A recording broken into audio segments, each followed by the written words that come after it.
하나님께서는 하나님의 놀라우신 은혜로 말미암아 이스라엘 백성들을 430년간 종되었던 애굽 땅에서 출애굽 시켜 주셨죠.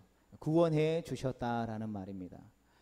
그리고 구원하신 하나님의 백성들을 이제 광야 가운데로 인도하셔서 그동안에 그들 가운데에 계속해서 오랫동안 묵어 있었던 노예 근성들, 세상의 방식들, 가치들을 새롭게 하나님 나라의 백성답게 하나님 나라의 것들로, 하나님의 법칙들로 하나씩 하나씩 새로운 기초를 쌓아가기 시작합니다. 그 중에서도 가장 중요한 것은 하나님을 중심에서 하나님 앞에 기쁨으로 나아가는 거룩한 하나님의 백성이 되기를 하나님은 원하셨습니다. 이처럼 구원받은 이스라엘 백성들의 삶은, 또 구원받은 성도들의 삶은 바로 하나님을 섬기는 삶인 것이죠. 하나님을 섬기는 삶이라고 하면 애굽에 있을 때도 노예였고 하나님이 구원해 주셔서 나왔을 때도 그럼 하나님만 섬기는 노예가 되라는 말인가 라고 생각할 수도 있지만, 그것을 의미하는 것이지 아니시오. 노예는 억지로 어쩔 수 없이 내가 원하지 않아도 섬겨야 하는, 해야 하는 일이지만, 하나님께서 이스라엘 백성들을 출애굽시켜 주시고 나서 그들에게 가르쳐 주시길 원하시는 것은 하나님을 자원하여 기쁜 마음으로 섬기는 것이죠.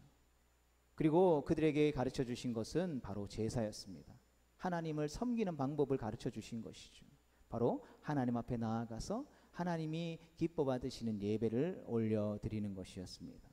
그리고 이스라엘 전체를 대표해서 하나님을 섬기는 삶에 헌신된 지파를 레위 지파 자손들로 부르셨죠. 그래서 레위의 자손들은 30살이 되면 의무적으로 회막에서 봉사했습니다. 그리고 30세부터 50세까지 그 일들을 섬기게 되죠. 이 기간이 지나면 이제 50세가 지나게 되면 회막에서의 봉사의 일을 멈추게 되는 것이죠.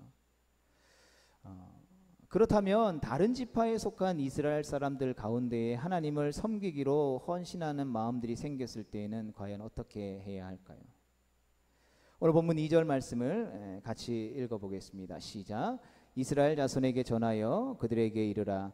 남자나 여자가 특별한 서원 곧 나실인의 서원을 하고 자기 몸을 구별하여 여호와께 드리려고 하면. 아멘. 여기서 나오는 나실인, 많이 들어봤던 단어들이죠. 이 나실인이라는 말의 뜻은 바로 구별이라는 뜻을 가지고 있습니다. 우리가 잘 아는 성경에 나오는 대표적인 나실인은 삼손이죠.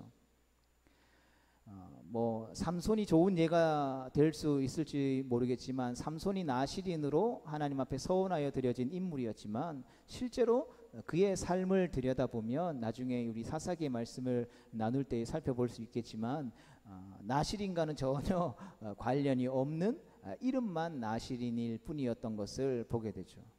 그리고 성경에 나오는 인물 중에 한나라는 여인도 하나님 앞에 사무엘상 1장 11절에 보면 하나님께 불임을 위해서 기도할 때, 하나님 나에게 아들을 주시면 그의 평생에 여호와께 드리고 그의 머리에 삭도를 대지 않겠다라고 하는 나실인의 서약을 하게 되는 것이죠. 남자들만 하는 것 같지만 남자나 여자나 누구든지 나실인의 서약, 곧 하나님 앞에서 구별된 삶으로 헌신할 수 있었던 것을 보게 됩니다. 당시 성경이 쓰여졌던 시대의 상황들을 볼 때에 우리가 신약 성경에도 보면 예수님이 여러 가지 기적을 일으키거나 어떤 숫자들에 대해서 이야기할 때에 여인들의 수는 그 남성에게 속해 있기 때문에 숫자로 보통 계수하지 않죠. 그렇다고 해서 성경이 어떤 여성들의 인권이나 여성들을 무시하거나 차별하고 있다라고 생각해서는 안 될 것입니다. 왜냐하면 이 하나님께서 출애굽 시켜주시고 이스라엘 공동체를 새롭게 세워가는 그 과정 속에서 하나님 앞에 나아가고 하나님 앞에 예배하는 그 모든 일들 가운데에 여성들도 동일하게 자신의 삶을 하나님 앞에 드릴 수 있는 헌신의 기회를 동등하게 주셨다라는 것이죠. 어찌되었든 하나님은 레위 지파를 통하여서 하나님의 임재가의 상징인 하나님의 앞에 나아가는 하나님 중심의 삶을 살아가는 이스라엘 백성들을 위하여서 헌신된 섬김의 삶을 살도록 허락하셨습니다. 그러나 이스라엘 백성 중에도 그러한 레위 지파와 같이 하나님 앞에 헌신하기를 원하는 사람들은 누구든지 이 나실인의 서약을 할 수 있도록 허락해 주셨다라는 것이죠. 그렇다면 나실인의 서약을 한 후 어떻게 그들은 구별된 삶을 살아야 했을까요? 어쩌면 오늘 제목처럼 경건의 모델로 우리에게 제시되어진 이 나실인의 구별된 삶을 말씀을 통해서 우리가 살펴보면서 하나님의 거룩한 백성으로 구별된 삶을 살기 위해 부르심을 입은 우리의 삶을 다시 한번 더 돌아보고 또 점검할 수 있는 시간들이 되어질 수 있기를 주님의 이름으로 축복합니다. 첫 번째 같이 읽어볼까요? 시작. 포도나무의 소산을 먹지 말라. 본문 3절과 4절의 말씀입니다. 같이 봅니다. 포도주와 독주를 멀리하며 포도주로 된 초나 독주로 된 초를 마시지 말며 포도즙도 마시지 말며 생포도나 검포도도 먹지 말지니 자기 몸을 구별하는 모든 날 동안에는 포도나무 소사는 씨나 껍질이라도 먹지 말지며. 아멘. 이 포도주로 된 초는 빵에 찍어 먹는 소스로도 사용되게 되어 있습니다. 그 내용은 룻기에 보면 2장에 나오는 것을 보게 되는데요. 일반적인 용도로 먹는 것이지만 하나님 앞에 구별된 삶을 살겠다고 했던 경우에는 포도주와 어떤 독주뿐만 아니라 포도즙, 생포도나 검포도까지도 하나님은 먹지 말라고 명령하시죠. 잠언 20장 1절 말씀을 보면 포도주는 거만하게 하는 것이요 독주는 떠들게 하는 것이라 이에 미혹되는 자마다 지혜가 없느니라 라고 말씀하고 있는 것을 보면 포도주나 어떤 독주로 인해서 취했을 때에 지혜로운 판단이나 행동을 하기 어렵기 때문이라는 것을 알 수 있습니다. 당시 고대 근동 지방, 지금의 중동 지역에는 물이 너무나도 귀했거든요. 그래서 이 포도즙이라고 하는 것은 어떤 우리가 생각하는 개념의 술의 개념보다는 그들의 목마름을 해갈해 줄 수 있는 물과 같은 역할이 1차적인 역할이었다라는 것이죠. 그럼에도 불구하고 이 포도주나 독주를 많이 마시게 되면 취할 수 있는 일들이 있었다라는 것이죠. 그러나 상식적으로 우리가 볼 때에 포도주나 독주를 금한 것은 이해가 되지만 포도즙, 생포도, 검포도까지 먹지 못하게 하는 것은 때로는 잘 이해되지 않기도 하죠. 그러나 그럼에도 불구하고 하나님께서 이스라엘 백성들에게 나신이 즉 보통 사람이 아니라 나는 하나님 앞에 나의 삶을 헌신하여 드리기로 결단합니다 라고 말하는 사람들에게 이러한 것들까지 금지한 것은 포도나무의 열매가 가지고 있는 상징성 때문이라는 것이죠. 그러니까 포도나무에서 나오는 것들은 대부분 세상적인 쾌락을 상징하는 것이기에 이것을 금하는 것은 모든 세상으로부터 구별하여 하나님만을 섬기라는 뜻이 담겨져 있는 것이죠. 다른 한편으로는 하나님을 기만하지 못하게 하려는 목적도 있다라는 것이죠. 이런 포도를 발효시키면 술이 되고 포도를 짜면 즙이 되는데 아무래도 죄인된 인간의 악한 본성은 어디까지가 술이고 어디까지가 즙인지 경계를 늘 흐리는 마음의 유혹을 당하기 쉽다라는 것이죠. 예를 들어 보면 중세의 수도사들은 이제 돼지고기나 소고기를 먹는 것을 죄악시 여기는 경우들도 있었습니다. 그래서 고기를 먹지 않기 위해서는 막 죽음도 내가 불사르겠다라는 단호한 모습들을 보이지만 술을 멀리하라라는 주님의 말씀은 거부하게 되죠. 고기에는 절제를 보이면서 술을 과도하게 먹고 취해 있는 것에는 제재하지 않는 모습을 볼 때에 그것은 참된 경건이라고 말할 수 없을 것입니다. 그러니까 과도한 육식은 멀리하면서 과도한 음주로 몸을 즐겁게 하는 이런 식의 행동은 자기의 탐욕을 은근히 숨겨놓은 위선이라고 할 수 있는 것이죠. 마찬가지로 포도주를 금하면 다른 기발한 방법으로 어떻게 해서든 이 악한 데는 좀 밀어내야 되는데 이 죄인된 인간은 악한 데는 지혜롭잖아요. 어떤 막 소위 말해서 잔머리 굴리는 것은 애들한테 가르쳐주지 않아도 어떻게 그렇게 막 뻔히 다 보이는데도 잔머리 막 다 막 굴려서 어떻게든 부모님 속여가지고 어떻게든 막 육신의 쾌락을 막 취하려고 하잖아요. 포도주와 비슷한 것을 만들어 먹으면서 포도주의 달콤함을 모방해서 육신의 쾌락을 즐길 것이 분명하기 때문이라는 것이죠. 따라서 구별하여 드린 기간에 포도주 나무에 솟아는 무엇이든지 금하는 것은 세상의 쾌락으로부터 철저히 단절을 요구하시는 것이라는 것이죠. 그것이 재미없는 일상이라고 떠드는 사람은 하나님만을 섬기는 복된 은혜 속에 사는 즐거움과 기쁨을 모르는 사람이겠죠. 사도 바울은 믿음으로 의롭다함을 얻은 성도는 하나님 앞에서 하나님의 영광을 바라고 즐거워하며 또한 환난 중에서도 즐거워하게 되고 그뿐만이 아니라 하나님과의 화목한 삶 속에서 누리는 복된 교제 속에서 즐거워한다라고 말하고 있기 때문인 것이죠. 하나님은 하나님 앞에 내 삶을 드리겠습니다라고 헌신하는 사람이 그의 삶의 악한 본성으로 인해서 하나님과 친밀하게 하나님 안에서 하나님이 베푸시는 그 즐거움을 누리는 기쁨을 빼앗기지 않도록 배려해 주셨다라는 것이죠. 그렇다면 반대로 오늘날 우리에게 이것은 어떻게 적용할 수 있을까요? 우리가 삶에서 끊어야 할, 우리가 예수를 믿는 성도로서 하나님만을 섬기면서 살겠습니다, 하나님이 나의 삶의 기쁨입니다 라는 고백을 하며 사는 우리에게 있어서 끊어야 할 포도나무의 소사는 과연 무엇이었을까요? 우리 육신의 쾌락을 위해서 포장하여 숨겨놓은 포도나무의 소사는 과연 무엇이겠습니까? 바라긴 성령 하나님이 이 시간 우리에게 생각나게 해주실 때에 구별된 하나님의 백성으로 그것을 단호히 끊어낼 수 있는 하나님의 백성 되어질 수 있기를 주님의 이름으로 축복합니다. 두 번째 같이 읽어보겠습니다. 시작. 서약한 기간 동안 머리를 밀지 않는 것. 본문의 5절 말씀 같이 보겠습니다. 시작. 그 서원을 하고 구별하는 모든 날 동안은 삭도를 절대로 그의 머리에 대지 말 것이라. 자기 몸을 구별하여 여호와께 드리는 날이 차기까지 그는 거룩한즉 그의 머리털을 길게 자라게 할 것이며. 아멘. 머리를 미는 것은 눈에 보이는 표시를 몸에 지니는 것이라고 할 수 있을 것입니다. 나시린의 서약은 여성도 할 수 있다라고 했기 때문에 머리를 밀지 말라는 요구는 주로 남자에게도 해당되는 것이죠. 나시린 서약은 말뿐만이 아니라 행동으로도 증명해야 하는 언행일치를 우리에게 요구하고 있다라는 것이죠.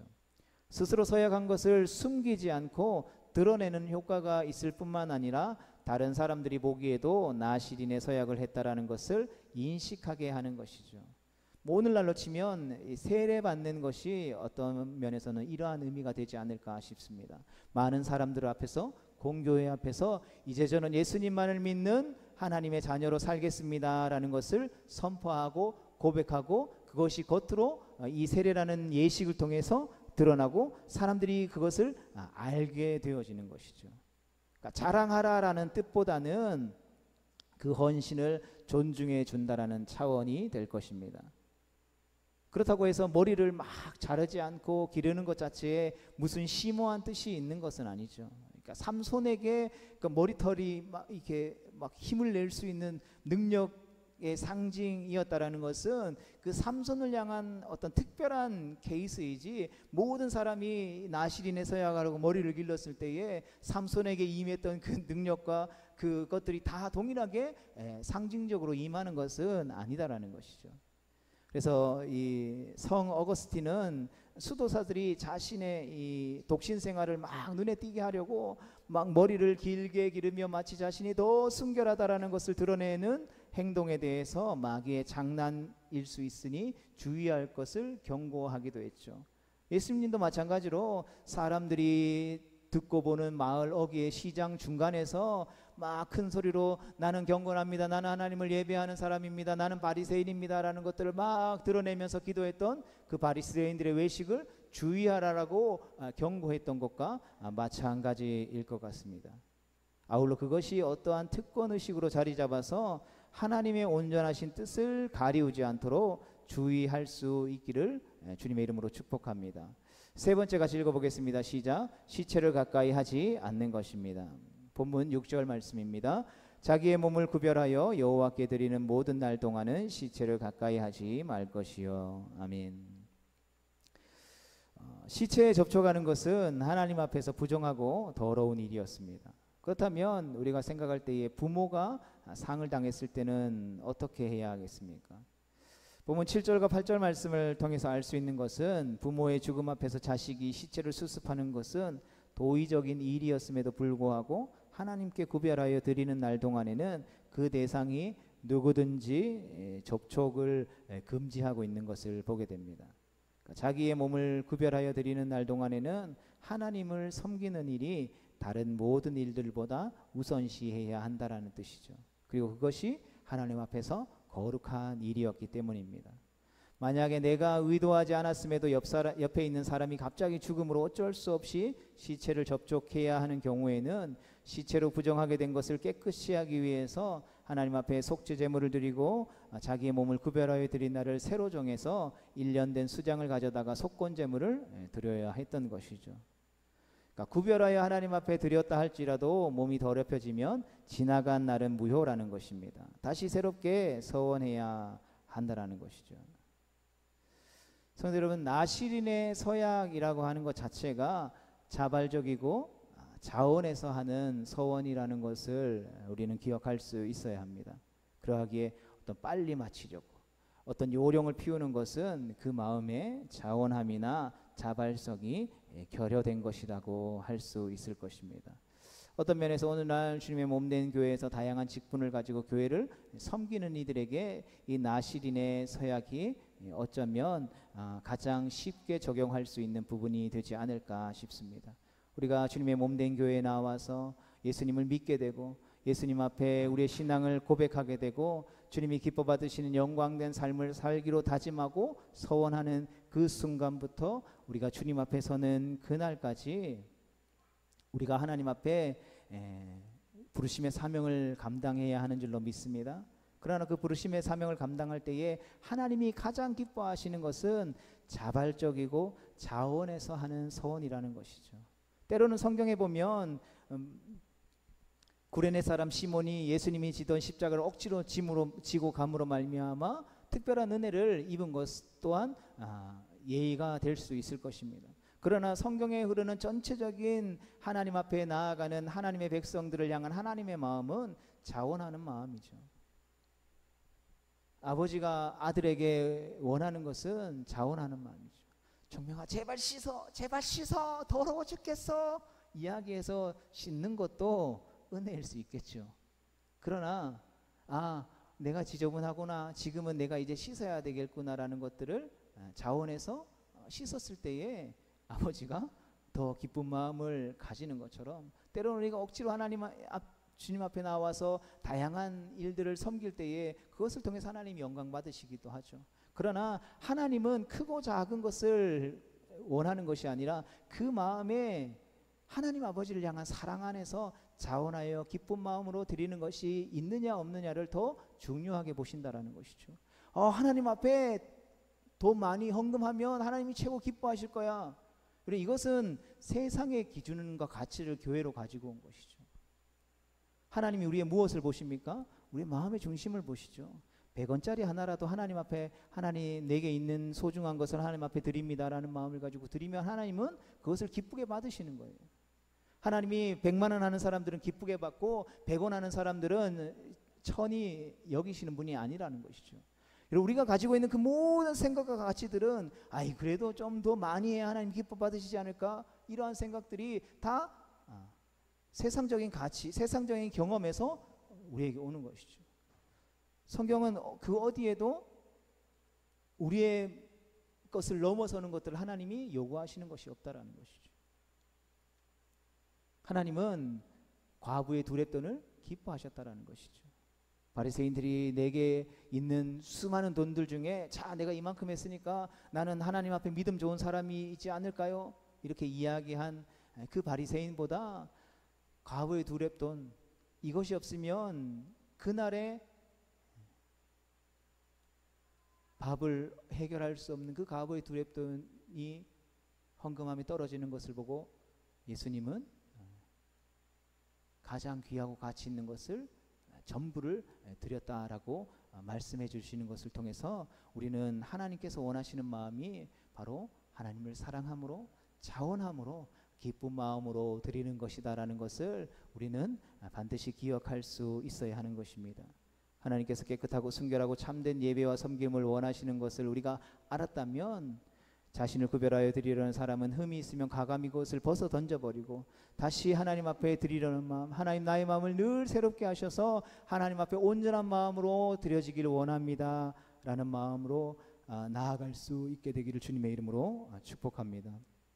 성도 여러분, 포도나무의 소산을 먹지 않는 것, 또 머리를 자르지 않고 시체를 가까이 하지 않는 이 모든 나실인의 규례를 통해서 거룩한 하나님의 백성으로 부름받은 우리를 향해 주님께서 주시는 말씀은 우리의 마음의 중심에 하나님을 향한 마음이 있다면 그것이 무엇이든지 간에 그 마음의 자원함을 가지고 기쁘게 드려야 한다라는 것입니다. 이것이 나실인의 모습을 통하여서 우리 가운데에 보여주고 있는 참된 경건의 모델이라는 것이죠. 억지나 강요가 아니라 즐겨드리기를 하나님은 원하시고 원하시는 것입니다. 바라기는 새롭게 시작하는 한 주의 삶 속에서 하나님 앞에 자원하는 마음으로 기쁜 마음으로 즐겨드릴 수 있는 것이 무엇인지 우리가 다시 한 번 더 돌아보고 그것을 통하여서 하나님의 기쁨이 되는 거룩하고 복된 성도의 삶을 살아가는 우리 모두가 되어질 수 있기를 주님의 이름으로 축복합니다.